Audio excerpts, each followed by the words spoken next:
Salam cerdas, Ibu Bapak, saudara-saudara yang saya hormati, berjumpa kembali dengan saya di kanal Awali Rizki dalam sesi komentar berita.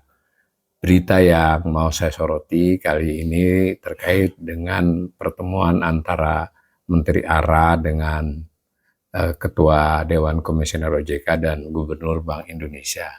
Ditayangkan oleh CNBC Indonesia, judulnya Menteri ARA bertemu bos OJK dan BI, ada apa? Ditayangkan tanggal 28 Mei jam setengah 8 malam. Ini ada gambar Bu Kiki, Ketua OJK, kemudian Menteri ARA, Marwara Sirait, dan Gubernur BI Periwarjio ya. Gambarnya diambil dari Instagramnya Pak Marwara Sirait ya, dari Instagramnya Pak ARA. Nah, beritanya begini, Menteri Perumahan dan Kawasan Pemukiman PKP Marwara Sirait bertemu dengan Ketua Dewan Komisioner OJK ya, Frederica Widiasari Dewi dan Gubernur Bank Indonesia Periwarjio pada Rabu. Foto yang diunggah oleh Menteri ARA di akun Instagramnya memperlihatkan bahwa ketiganya tengah berada di sebuah tempat makan.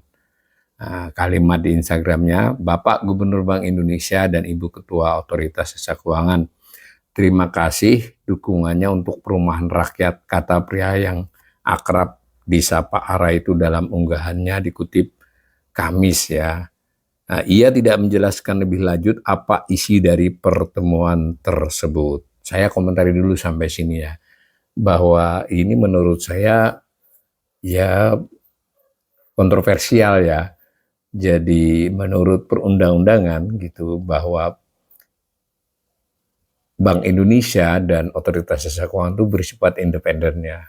Itu diatur Bank Indonesia, bahkan ada penyebutannya di Undang-Undang Dasar 45 ya, jadi di konstitusi, sedangkan OJK merupakan spin-off ya, dilepas sebagian dari fungsi Bank Indonesia ditambah dengan sebagian fungsi dari Kementerian Keuangan dulu, Bapak Melka digabung jadi OJK. Ini menariknya adalah padanannya kalau dalam tata kenegaraan itu OJK dan Bank Indonesia ini dengan presiden ya, bukan dengan menteri ya, terlepas dari dalam forum stabilitas sistem keuangan yang mewakili pemerintah adalah Menteri Keuangan, lalu OJK, lalu BI, lalu LPS. Tetapi secara kelembagaan si OJK dengan Bank Indonesia ini sendiri ya. Bahkan mungkin saya perlu juga mengingatkan secara anggaran pun mereka membuat anggaran sendiri yang disampaikan ke DPR. Jadi bukan bagian dari APBN. Jadi anggaran tahunan Bank Indonesia maupun anggaran tahunan OJK itu disampaikan ke DPR ya di Komisi 11 ya, untuk dibahas lalu ditetapkan ya. Jadi tidak dari bagian APBN. Itu menunjukkan memang kedudukannya cukup kuat ya. Nah, kali ini kita melihat bahwa secara terang benderang ini Menteri ARA, bahwa terlepas ini adalah acara makan-makan, tapi penyebutan dia Ketua Dewan Komisioner dan yang satunya lagi Gubernur Bank Indonesia kan artinya bahwa kedudukan ya. Beda kalau saya misalnya Pak ARA berkawan dengan Pak Ferry kemudian olahraga bareng atau makan bareng, itu soal lain. Tapi ini kan terang sudah. Bahkan kalimatnya kan terima kasih kepada mereka. Nah, ini ada lagi secara terpisah, maksudnya postingan yang lain. Akun Instagram Kementerian PKP mengunggah foto yang sama dan kembali mengucapkan terima kasih kepada Gubernur dan Ketua Dewan Komisioner OJK. Akun tersebut juga tidak menjelaskan secara gamblang isi dari pertemuan tersebut, namun menjelaskan pentingnya sinergi antar ketiga pihak dalam memperkuat sektor perumahan nasional. Nah, ditulis begini di Instagramnya, sinergi antara Kementerian Kementerian PKP, Bank Indonesia, dan OJK menjadi langkah penting dalam memperluas akses masyarakat terhadap hunian yang layak dan terjangkau, kata akun Instagram Kementerian PKP. Nah, jadi ini, maaf, ini berarti terpisah ya, yang tadi adalah akun pribadi sepertinya, Ini akun Kementerian PKP dengan foto yang sama. Jadi resmi berarti ya, akun Instagram Kementerian PKP.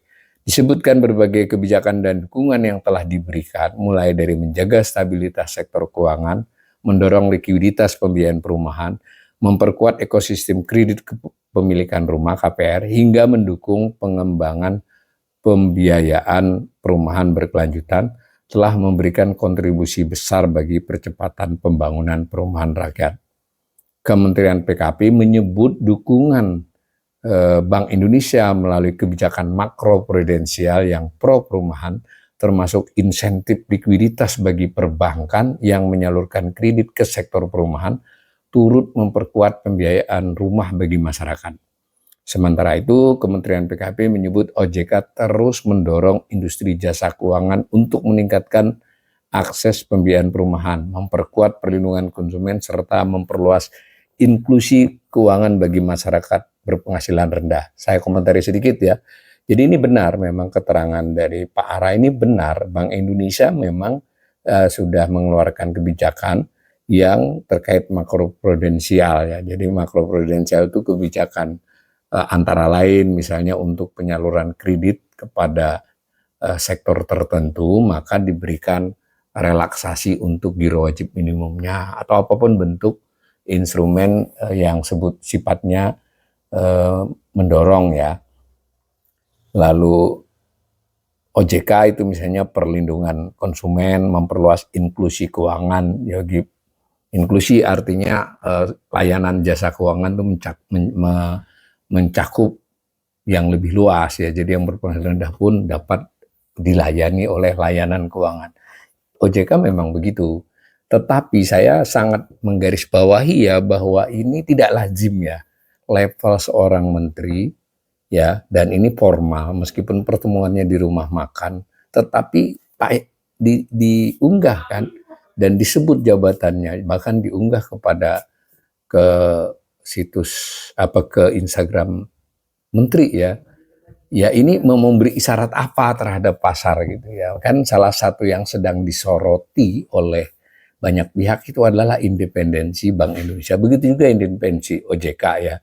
Karena Bank Indonesia disoroti independensinya dalam menentukan banyak kebijakan moneter. OJK disoroti misalnya dalam konteks bursa maupun konteks OJK belakangan ini terlalu sering langsung ya menyebut-nyebut program yang minta didukung oleh bank. Itu tidak lazim ya.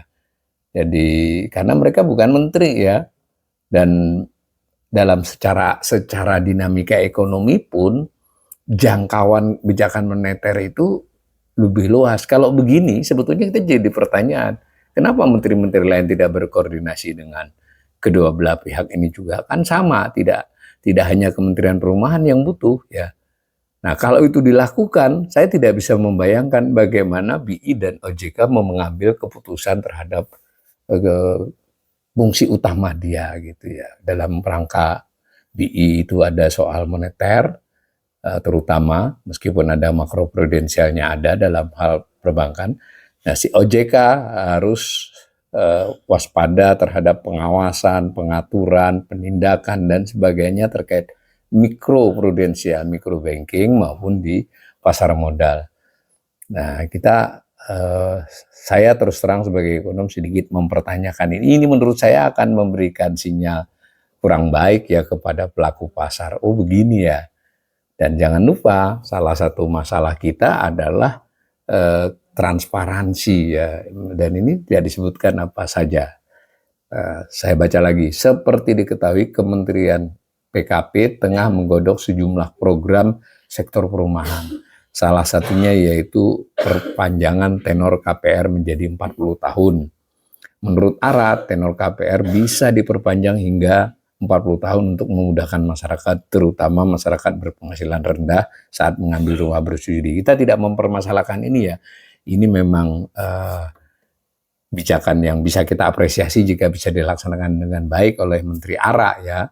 Sekalipun kita juga harus sadar bahwa perumahan ini adalah sektor yang memang punya potensi untuk mendorong pertumbuhan ekonomi, begitu juga memberikan layanan yang luas kepada masyarakat sehingga peran negara menjadi tampak. Tetapi jangan lupa Amerika sudah mencontohkan, tentu tidak dalam rangka rumahnya saja, tapi dalam rangka pembiayaan rumahnya. Itu terjadi subprime mortgage ya di tahun 2008.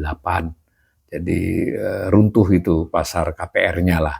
Begitu juga Cina yang meskipun tidak banyak dipublikasikan, itu dalam beberapa tahun terakhir sedang bermasalah dengan sektor propertinya, khususnya properti yang terkait kelas menengah ke bawah ya. Jadi tetap itu adalah sektor yang strategis, tapi juga harus dikelola dengan baik ya, karena dia juga berisiko memperburuk kondisi kalau dilaksanakan dengan tidak tepat. Nah, di sini kita jadi bingung kan, mestinya OJK dengan BI itulah yang menjadi, sebutlah remnya, sinyal-sinyal diberikan atas keputusan dari pemerintah, dalam hal ini keputusan Menteri Perumahan ya. Jadi perumahan urusannya adalah bagaimana 3 juta rumah bisa terlaksana dengan segala macam kiatnya, tapi kiat tersebut harus juga menghitung seluruh kondisi perekonomian, dan dalam konteks BI dan OJK justru konteks yang sangat krusial saat ini dan 1-2 tahun ke depan. Kalau kemudian diperlihatkan mereka kongko-kongko, ya jadi masalah juga ya. Dan jangan lupa, saya ulangi sekali lagi, kalau begini harusnya menteri-menteri lain juga kumpul-kumpul juga dengan BI dan OJK. Kurang-kurangnya 7-10 kementerian bisa melakukan, dan itu akan bukan sedikit ya, bisa mengacaukan tata kelola ekonomi negeri ini. Nah, saya baca lagi lebih cepat. Nah, selain itu KPR, Kementerian PKP tengah menyiapkan cara baru agar masyarakat yang terkendala catatan kredit itu ini teknis-teknis yang sangat bagus ya, artinya benar-benar ini bolehlah dipertimbangkan dan diputuskan. Ini intinya Menteri memang pengen menyasar kelompok yang sebenarnya mampu mencicil rumah tapi gagal lolos pembiayaan akibat SLIK. Ini juga begitu.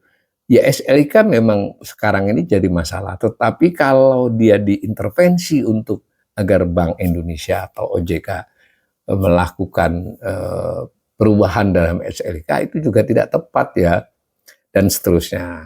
Nah, saya tidak bacakan lagi, tapi ini bagaimana pikiran-pikiran, ide yang baik, rencana kebijakan baik dari Menteri PKP, ya itu memang harus ya. Lalu wajar juga seorang menteri ingin bagaimana programnya jalan dan berhasil. Tapi kemudian melibatkan institusi yang tanda petik lebih tinggi loh daripada kementerian, yaitu BI dan OJK, dengan cara ditampilkan di Instagram seperti ini, mengundang tanya ya. Kemudian nanti bagaimana dengan kementerian lain, dan jangan lupa pasar itu akan diberi sinyal yang menurut saya kurang baik tentang independensi Bank Indonesia dan OJK. Tetapi ini hanya penilaian saya. Silakan pemirsa melakukan assessment sendiri dan mencari tahu pendapat-pendapat lainnya tentang hal ini.